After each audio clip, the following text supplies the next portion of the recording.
Justice Eshwaraiah గారు, sir ఇవాళ supreme court ఇచ్చిన తీర్పు సంబంధించి ఇప్పుడు నేను చెప్పాను, మీరు విన్నారో లేదో, ఇంకేమైనా ముఖ్యాంశాలు ఉన్నాయా? నేను తప్పు చెప్పుంటే సరి చేయండి. అంటే కొంచెం దాంట్లో క్లారిఫికేషన్స్ ఇవ్వాల్సిన కొన్ని విషయాలు ఉన్నాయి. ఇప్పుడు మీరు చూసుకున్నట్లయితే ఇప్పుడు మొత్తం రాజ్యాంగంలో ఉన్న సబ్జెక్ట్స్ అన్ని రాష్ట్ర ప్రభుత్వ పరిధిలో ఉన్న కొన్ని సబ్జెక్ట్స్ ఉంటాయి, కేంద్ర ప్రభుత్వ పరిధిలో ఉన్న కొన్ని సబ్జెక్ట్స్ ఉంటాయి, కొన్ని ఉమ్మడి లిస్ట్ లో ఉన్న కొన్ని సబ్జెక్ట్స్ ఉంటాయి.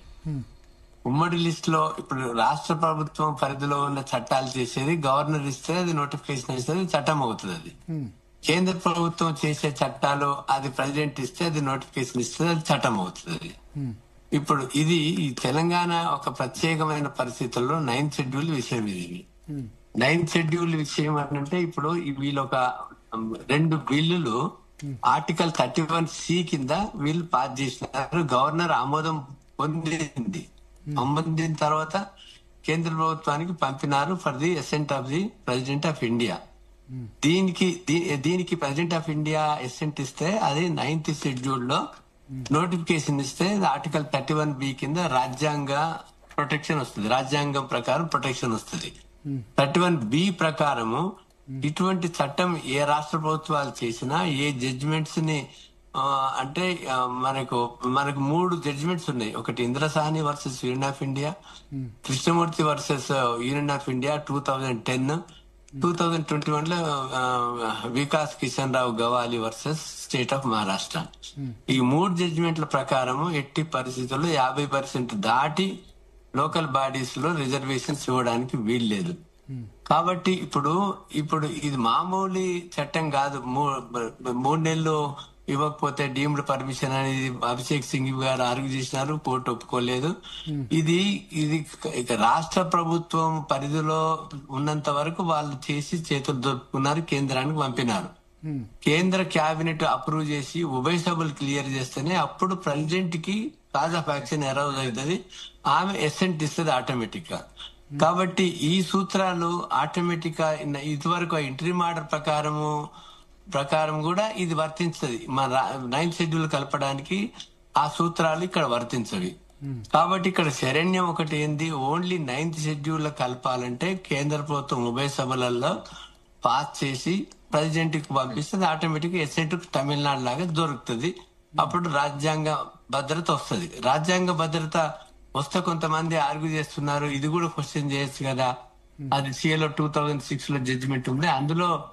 అందులో ఏమన్నారంటే మౌలిక సూత్రాలకు వ్యతిరేకం ఉంటే, ఫండమెంటల్ ఇవి అంటే బేసిక్ స్ట్రక్చర్స్ వ్యతిరేకం ఉంటే ఇప్పుడు అది కూడా అప్లై కాదు. ఎందుకంటే ఈడబ్ల్యూఎస్ కేసులో మనకు 5 జడ్జిల ధర్మాసనము అపీల్ చేసింది. ఇది సామాజిక న్యాయం గురించి ఏ చట్టం చేసినా ఇటువంటి చట్టాలు మౌలిక సూత్రాలకు వ్యతిరేకం కాదు, అది వ్యాలిడే అని ఈడబ్ల్యూఎస్ కేసులు చేసినారు. కాబట్టి ఈ 9th షెడ్యూల్ కలిపితే దీనికి ఒక పెద్ద వజ్ర కవచం వస్తుంది. క్వశ్చన్ చేసినా ఇంటర్ఫియర్ కానటువంటి ఒక కాన్స్టిట్యూషన్ భద్రత వస్తుంది. కాబట్టి ఈ చర్చ నా ప్రకారము ఈ కేసుకు వర్తించదేమని నా యొక్క అభిప్రాయం. భారత్ గారు.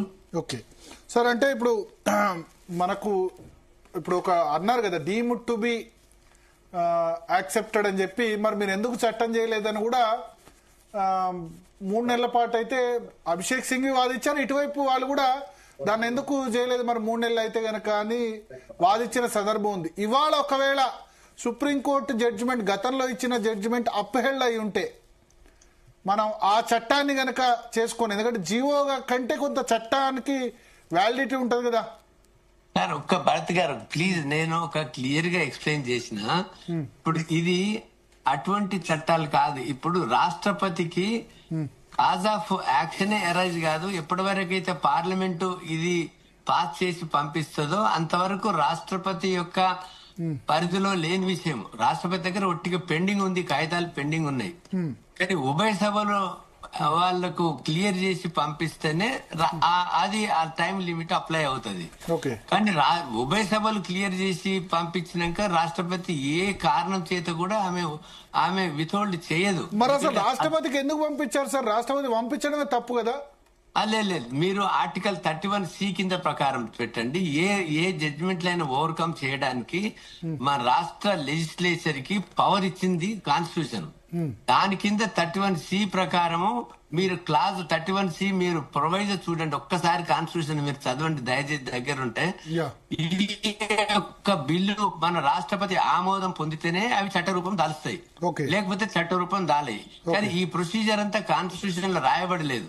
ఓకే. రాష్ట్రపతి ఆమోదం పొందాలంటే తమిళనాడులో ఏం చేసినారు, అక్కడ కేంద్రం కేబినెట్ క్లియర్ చేసి ఉభయ సభలో ప్రవేశపెట్టి ఏ రాష్ట్ర ప్రభుత్వం చేసిన ఈ యొక్క బిల్లు మేము ఆమోదం పొందుతున్నామని కేంద్ర ఉభయ సభల్లో కూడా పాస్ చేస్తే అప్పుడు రాష్ట్రపతి వాళ్ళ అడ్వైజ్ మీద ఎసెంట్ ఇస్తుంది. Okay okay. సో ఇప్పుడు ఓవరాల్ ఇప్పుడు మీరు చెప్పేది ఒకటే ఒక్క శరణ్యం 9th షెడ్యూల్ ను అమెండ్ చేయడం అంతేనా? 9th షెడ్యూల్ చేర్చడం లేదా 9th షెడ్యూల్ అమెండ్ చేయడం అంతేనా? అదొక్కటే మార్గం. ఇప్పుడు లేదనంటే ఇప్పుడు ఒక్క రాష్ట్రానికి చేయాలంటే 9th షెడ్యూల్ ఒకటే మార్గం. లేదంటే 2026 లా మొత్తం జాతీయ కులగణన జరిగి 2027 లో కంప్లీట్ అయితే అప్పుడు భారతదేశం అంతా అప్లై చేయడానికి 2 మార్గాలు ఉన్నాయి. విద్యా ఉద్యోగాల్లో ఆర్టికల్ 15(4), 16(4) ఉద్యోగాలలో అన్ని రాష్ట్రాలకు ఎస్సీ ఎస్టీలకు జనాభా ప్రాతిపదిక మీద ఎట్లుందో బీసీలకు కూడా అట్లా ఇస్తామని మనం మొత్తం ఆల్ ఇండియా బేసిస్ మీద చేయొచ్చు.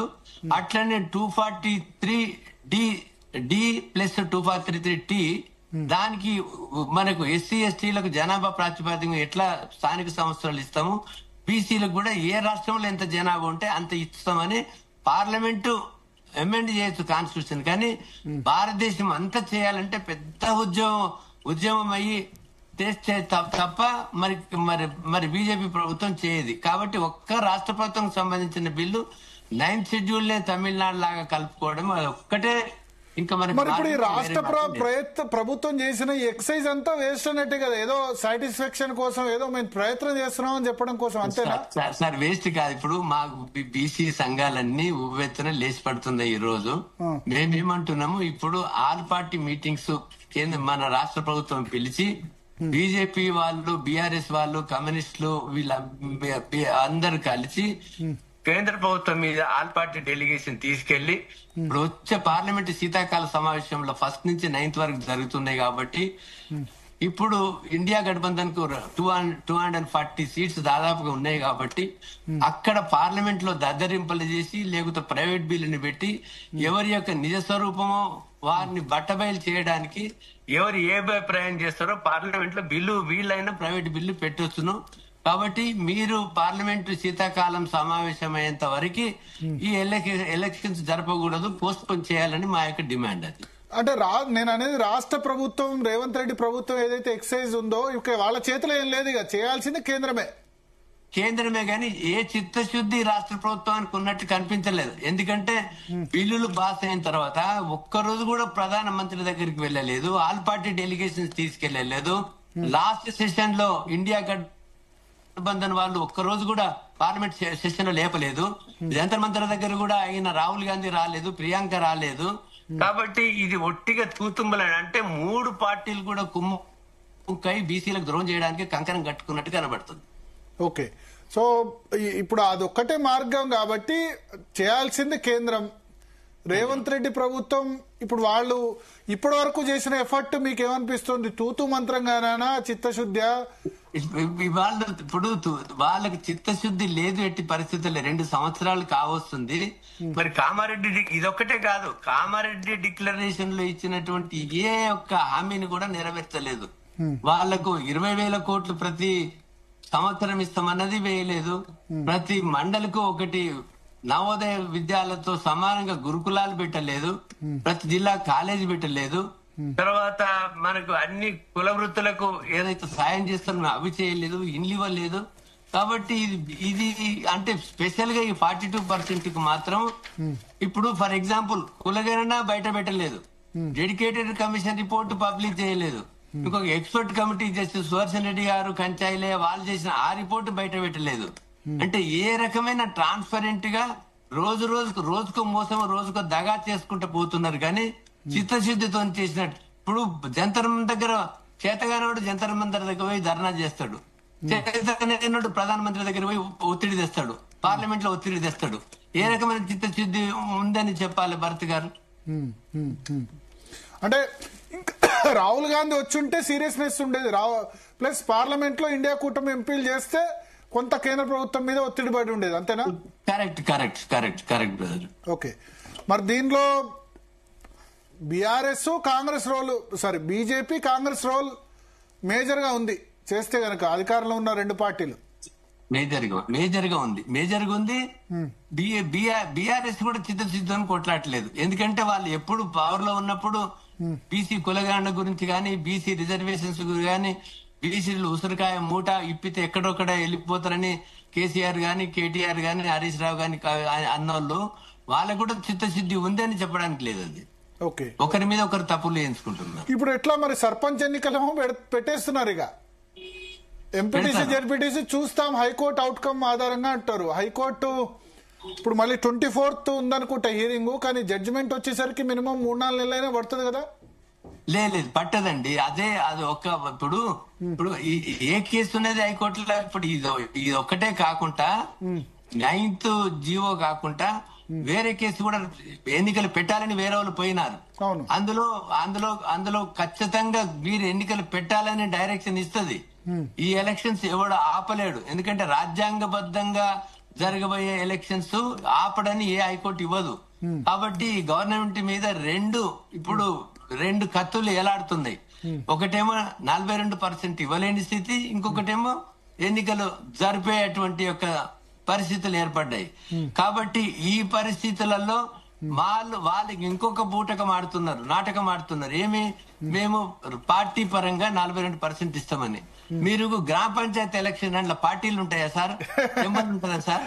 ఏముంటది అంటే ఇది ఎంత మోసం, ఎంత దగ, ఎంత కుట్ర ఇది. గ్రామ పంచాయతీలలో మేము పార్టీ ఇస్తామంటే ఎవరు గెలిస్తే పార్టీ సింబలే ఉండదు. అసలు పార్టీ సింబలే ఎంపీటీసీ జెడ్పీటీసీ అన్న సింబల్ ఉంటది. కానీ గ్రామ పంచాయతీలు ఇప్పుడు ఓన్లీ గ్రామ పంచాయతీలే నడిపిస్తున్నారు.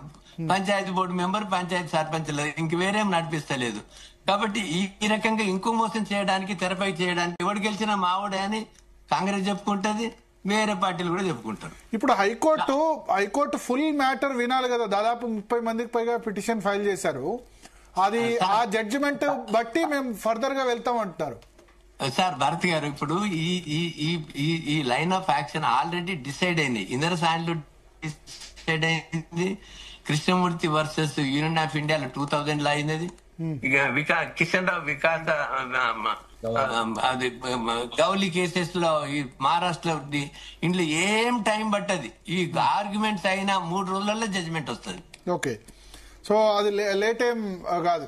సో అయినా హైకోర్టులో ఏం జడ్జిమెంట్ వస్తుందో తెలుసు మనందరికి, అంతేనా? మొదటి నుంచి చెప్తూనే ఉన్నాం, ఈ జీవో నిలవదు. ఈ జీవో ఇప్పుడు ఏదైనా చట్టం కవర్ అయితే ఆ చట్ట ప్రకారం జీవో తీయచ్చు. నీకు చట్టమే లేదు 50% దాటడానికి. ఆ జీవో ఎట్టి పరిస్థితుల్లో నిలవదని జీవో ఇచ్చిన రోజే చెప్పినాను నేను. ఇప్పుడు మనకు amendments of the Panchayati Raj act, municipalities act ఏదైతే ఆర్డినెన్స్ ఇస్తారో అవి కూడా నిలవదు. ఎందుకంటే మీరు చెప్పినప్పుడు మీరు బీసీ ద్రోహి అన్నారు. ఇప్పుడు వాళ్ళకి క్షమాపణ చెప్తారా? ఇప్పుడు వాళ్ళకు కాంగ్రెస్ కు అడుగులు వచ్చిన వాళ్ళు, బీజేపీకి అడుగులకు మడిగిన వాళ్ళు, ఈ జడ్జి గారికి ఏం తెలుసు, జీవో ఇస్తే చెల్తుంది అంటే జీవో ఇచ్చింది కొట్టేస్తున్నారు. ఇప్పుడేమన్నా చెప్తారా? అంటే ఎన్ని రోజులు మోసం చేస్తారండి? ఇప్పుడు ఏ పార్టీలకు తొత్తులున్నా ఈ సమాజాన్ని ఒక్కరితో పట్టడానికి, సమాజానికి వాళ్ళు ద్రోహులు కానీ నేను కాదు. నేను ఎప్పుడు ఏ మాట చెప్పినా అది జరగకుండా ఉండలేదు. అది అయినా నేనేమన్నా కొంతమంది తల్లి పాలు తాగుకుంటే కూడా తల్లి రొమ్ము గుద్దినా ప్రేమిస్తుంది. నాకేమి వాళ్ళ మీద కోపం లేదు ఎవరికి, కానీ సమాజం గుర్తించాలని. ఓకే, తాడూరు శ్రీనివాస్ గారు ఏదో అడగాలనుకుంటారు, ఎంబీసీ కార్పొరేషన్ మాజీ చైర్మన్. అన్న నమస్తేనే. నమస్తే అన్న. నమస్తేనే. అయితే సరే, మీ వర్క్ కి గానీ, మీరు బీసీల పట్ల ప్రేమ గానీ, మీరు చేస్తున్న కృషికి గానీ నేను చాలా అప్రిషియేట్ చేస్తున్నా. అయితే ఒకటి, మనం స్టార్టింగ్ మీటింగ్ పెట్టినప్పుడు మీరు ఒక డ్రాఫ్ట్ బిల్లు రెడీ చేశారు. ఆ డ్రాఫ్ట్ బిల్లు నిజంగా కూడా చాలా అద్భుతం. అది ఏది 31C కానీ ఇవన్నీ కూడా మీరు చెప్తూ ఏ రకమైన అసలు మొత్తం టోటల్ అసెంబ్లీలో ఏ బిల్లు పెట్టాలనో కూడా మనం తయారు చేసి ఆ రోజు మీరు ప్రజెంటేషన్ ఇచ్చి వెళ్ళినాం. సడన్ గా ముఖ్యమంత్రి గారు కూడా కాల్ చేసినారు మీకు. మీరు ముఖ్యమంత్రి గారి దగ్గరికి వెళ్ళినారు. సరే, ఆ రోజు అయితే మేము అందరం లేము, మీరు ఒక్కరే ఎల్లుంటారు బహుశా. సో ఆ రోజు చాలా అప్రిషియేట్ చేశారు. Is hats off to CM, ఇది మనకు అయిపోతుంది, ఇక మంచి రోజులు వచ్చినాయి అని చెప్పినారు. అసలు ఏం జరిగింది ఆ రోజు? ముఖ్యమంత్రి గారు మీ మధ్యలో ఏం జరిగింది ఒక్కసారి ఈ టీవీ మాధ్యమాలలో చెప్తే మేము వింటామని. అన్న తాడు శ్రీనివాస్ గారు, ముఖ్యమంత్రి వాళ్ళకు వాళ్ళ అడ్వకేట్ జనరల్స్ ఉన్నారు, హెమాహెమిలు కేంద్ర ప్రభుత్వంలో సీనియర్ అడ్వకేట్స్ ఉన్నారు, రాజ్యసభ మెంబర్లు ఉన్నారు, కానీ ఎవడు పెట్టింది మీరు అన్నట్లు నేను ఈ యొక్క డ్రాఫ్ట్ బిల్లులు తయారు చేసి 3 సార్లు పవర్ పాయింట్ ప్రజెంటేషన్ తీసుకుంటే వాళ్ళకు ఎక్కడ చేయాలనో, ఇప్పుడు మీరు బీజేపీ వాళ్ళు తర్వాత బీఆర్ఎస్ వాళ్ళు నువ్వు మాటి నిలుపుకుంటావు, నిలుపుకునే బాధ్యత నీదన్నప్పుడు మనం ఒక మార్గం చూపించాం. ఈ మార్గం వాళ్ళు వీళ్ళు అంటున్నారు, పత్రికల్లో వచ్చింది, ప్రజా సంఘాలు కూడా అంటున్నాయి, ఇదేందో చూద్దామని ఆయన పిలిపించుకుంటే ఆయనకు ప్రజెంట్ చేసిన వెంటనే ఆయన ఆ సెక్రటరీ లెజిస్లేటివ్ డ్రాఫ్ట్ కమిటీ ఆ సెక్రటరీని వాళ్ళకి పిలిచి ఈ బిల్లులు ఇచ్చి మీరు తయారు చేయమన్నాడు. 2 బిల్లులు తయారు చేసినారు. కానీ ఆయన చిత్తశుద్ధి ఉంది, కాంగ్రెస్ వెంటనే చేస్తుందని నా నోటితో నేను ఎప్పుడు అనలేదన్నా. అంటే ఆ రోజు చాలా సంతోషంగా మీరు తిరిగి వచ్చారు. అయితే మీరు ఇచ్చిన డ్రాఫ్టే మరి బిల్లు రూపంలో ఉందా, దాన్ని మార్చారా? లేదు, అందులో ఏం మార్చారంటే, ఒకటి ఎంబీసీలకు నేను వర్గీకరణ చేసిన, ఆయన ఎంబీసీలకు అన్ని నా వర్గీకరణ విద్యా ఉద్యోగాలు ఎట్లుందో అట్లా వర్గీకరణ చేయలేదు. అసలు ఉన్న వర్గీకరణ కూడా విద్యా ఉద్యోగాల బిల్లు కూడా తీసేసిండు అది. తర్వాత అట్లా కొన్ని మొత్తం యాజ్ ఇట్ ఈస్ గా పెట్టలేదు, కానీ కొన్ని ఇప్పుడు వేరే ఇట్లా వర్గీకరణ చేయకపోవడము ఎంబీసీలకు చాలా అన్యాయం అవుతుంది. ఇందులో ఎంబీసీలకు వర్గీకరణ చేయకపోతే ఎంబీసీలకు ఏం రాదు, ఒక పంచాయతీ బోర్డు మెంబర్ కూడా రాదు. సో అది మీరు ఎందుకంటే ఉద్యమంలో ఇప్పుడు కీలకంగా ఉన్నారు, తెలంగాణ ఉద్యమంలో ఎట్లయితే ఉన్నారో ఈ రోజు మీరు కూడా బీసీ ఉద్యమాలలో ఉన్నారు. మీ నోటి నుండి ఎంబీసీల కోసం ఆ మాట చెప్తారా లేదా అని చెప్పిస్తే బాగుంటుందని నేను. ఎంబీసీలకు ఎప్పటి నుంచి అన్యాయం జరుగుతూనే ఉంది. సో కొద్దిగా మీరు చేసే జేఏసీ, మీ బీసీ జేఏసీలో కూడా కొద్దిగా ప్రాతినిధ్యం పెంచండి. మీరు చేస్తున్న ఉద్యమాలలో 2 ఎందుకున్నాయి ఈశ్వరయ్య గారు? అయ్యా 2 జేఏసీలు ఎందుకున్నాయి? బీసీ జేఏసీ వాళ్ళని అడగండి. మేము ఏ జేఏసీలో లేము, ఏ జేఏసీలో మేము మెంబర్లం కాము, లేకపోతే విడిపోలేదు. కాకపోతే మీ జేఏసీలో కూడా కొంత ఎంబీసీల ముఖాలు కనిపించేటట్టు ఆ ప్రాతినిధ్యం పెంచండి అని రిక్వెస్ట్ చేస్తున్నా మిమ్మల్ని. తప్పకుండా నేను ఒకటి తాడు శ్రీనివాస్ గారు, నేను chairman national commission backward class ఉన్నప్పుడు నా రిపోర్ట్లు all India backward class commission లో ఉన్నాయి. అందులో ఏమున్నాయంటే డిఎన్టీలు అంటే డినోటిఫైడ్ ట్రైబ్స్ బీసీలల్లా 50% ఉన్నారు, ఎస్సీ ఎస్టీలు కలిసి 50% ఉన్నారు. కనీసం ఎస్సీ ఎస్టీల డిఎన్టీల కన్నా వాళ్ళకు లాభం జరుగుతుంది, కానీ బీసీలో ఉన్న వాళ్ళకి చాలా అన్యాయం జరుగుతుంది. వాళ్ళకు దేశదిమ్మలుగా భిక్షాటనగా బెగ్గింగ్ క్లాసెస్ గా ఉన్నారు వాళ్ళు. కాబట్టి వాళ్ళని గుర్తించి వాళ్ళకి జనాభా ప్రాతిపదిక మీద ఎస్సీ ఎస్టీలకి ఎట్లా ఇస్తారో ఈడబ్ల్యూఎస్ కి ఎట్లా ఇచ్చినారో వాళ్ళకి అట్లా ఇవ్వాలని నేను రికమెండ్ చేసిన. అది రికమెండ్ చేసి డిఎన్టీసీ ఎస్సీలు కలపగలిగితే కొంతమంది ఎస్సీలకు దగ్గర ఉన్న వాళ్ళని అక్కడ కలపాలి, ఎస్టీలకు కలపాలని నేను నీ యొక్క రామిదాతే ఇవ్వలేదు, కానీ ఎవరు ఇవ్వలేదు, కానీ నేను ఇచ్చిన రిపోర్ట్స్ అది. కాబట్టి నేను ఎప్పుడు ఎస్సీ ఎస్టీ ఎంబీసీస్ కు నేను పక్షపాతిని. నేను రాసిన అండ్ వాళ్ళ స్థితి ఎట్లా అనంతరామన్ కమిషన్ మిగతా కమిషన్లని తెప్పించుకుని వాటి స్థితిగతులన్నీ నేను రాసినది. వాళ్ళు ఎంబీసీలు ఇప్పుడు ఎంబీసీలు నమ్మరు, తర్వాత బీసీలో ఉన్న ముస్లింస్ తోడు రారు, బుద్ధిస్ట్ తోడు రాదు, తర్వాత వీళ్ళు సిక్స్ తోడు రారు. వస్తున్నారు, ఇప్పుడు వస్తున్నారు. కానీ వాళ్ళు వచ్చి మనకి ఏం అధికారం కావాలనో వాళ్ళకి సమానమైన హక్కులు అవకాశాలు నేను పక్కకి జరిపి వాళ్ళకి ఇస్తా. కానీ వాళ్ళు రావాలి కదా, వాళ్ళు వచ్చి నేను వాళ్ళకి బ్రహ్మరథం పడతాను. నేను నా ప్రాణం అంతా వాళ్ళతో ఉంటాను. Thank you.